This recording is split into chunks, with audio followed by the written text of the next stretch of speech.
Regulars will know I've always rated Triumph's triple-engine bikes. The engine really gives the bike character. But now, 10 years on since the Triumph rebirth, they've gone mainstream. Head-to-head in the most hotly contested market there is, the 600cc sports class. And this is their contender, the TT 600. 3 years in development, this is a massive gamble for Triumph. If they are to succeed, they'll have to beat the Japanese at their own game. So have they? Will they?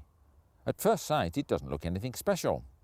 In fact, if you took the name off the tank, this could be any of the Japanese four. But perhaps that's the idea, and perhaps it's paying them a compliment. But incidentally, this tank is steel. That's a first for Triumph. They're normally plastic, so you can't use your magnetic tank bag. On this one, you can. But under here is the important bit. You can never see the engine these days, all these fairings. 600cc, 4-cylinder, double overhead cam and all the rest of it, but a first for Triumph in this class, it's fuel injected. Another thing that it's got, which isn't a first for Triumph, because they're all getting onto ram air, is these gun barrel devices, one either side of the fairing, which actually gives you another 3 brake horsepower at 150 mile an hour. I'm sure that'll be very useful. Out in the real world though, it sings like any good four should.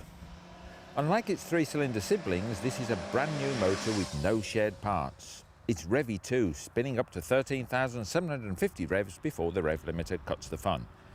The gearbox is an absolute belter, really slick and a pleasure to stir the motor with. At lower speeds though, things aren't quite so clever. In fact, it feels as though you're about to run out of petrol at anything below 4,000 revs. Once you hit 4 grand though, it really does come alive. But the good news is Triumph are going to introduce a mod to clean up this fuel injection problem, which is good, and I hope it's retrospective for owners who've already bought a bike, but I shall assume it is.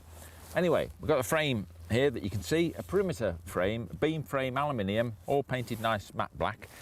A little bit untidy down the back end here, not actually the frame, but where the rear brake is actually anchored, you can see all the exposed master cylinder. It looks a bit sort of messy there.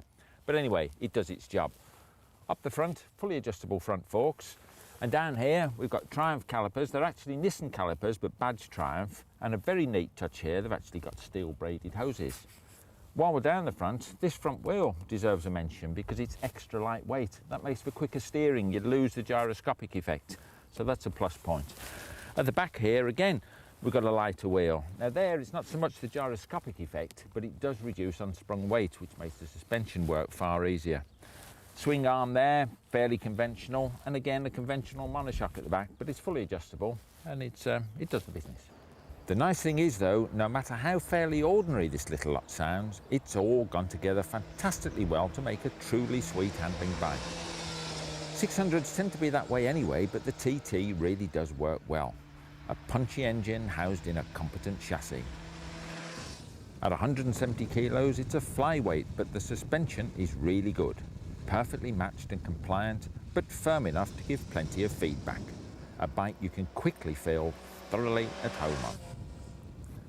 The foot pegs feel high at first, but even my long legs didn't complain, although it did make for a fairly upright riding position. Still, the big seat made up for it with a very comfortable ride.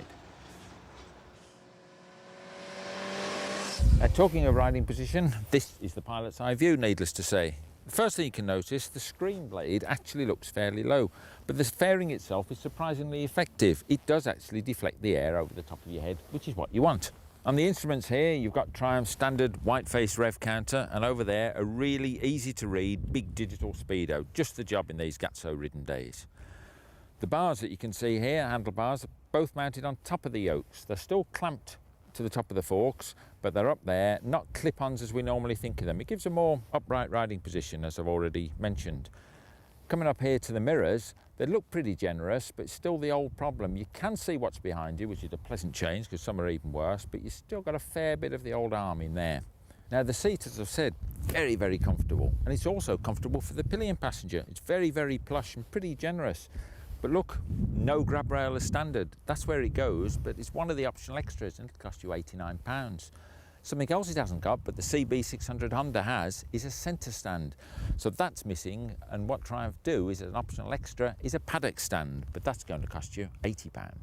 In fact, there's a whole range of tailor-made accessories, such as throw-over panniers, a tank bag, a performance silencer, read louder end can, alarm immobiliser, carbon look hugger, the list goes on and on.